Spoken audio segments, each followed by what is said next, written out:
Actually, this project is for electrical students. Actually, this project which is used for home energy management systems using solar and Sepic converter, and also through IoT we can control the home appliances also.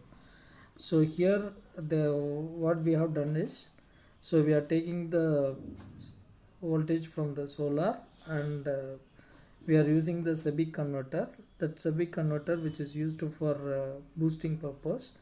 Then that DC voltage will be saved into battery. Then battery will be the from DC to AC will be converted with the help of inverters. So here we have used PIC 32 microcontroller and one ESP controller for IoT purpose, and other things are MOSFETs and relays.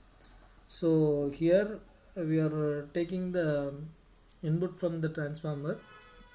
Generally you can connect supply from the solar, or you can go for a transformer and you can using the rectifier you can convert AC into DC.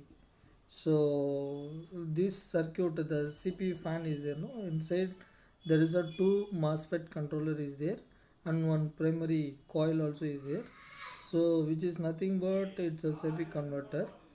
So actually the using this Sepic converter we are boosting the voltage from input from the solar. So the input is solar or any DC source. So always we won't get the record current and voltage from the solar. So for that we are using the transformer also, or you can use any programmable DC power supply also.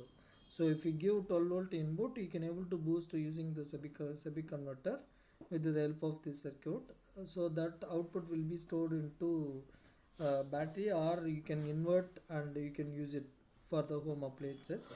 Here that output voltage will be connected to the grid also. So the output DC will be again, it will be converted into DC will be converted into AC. That AC will be connected to the grid using the same phase.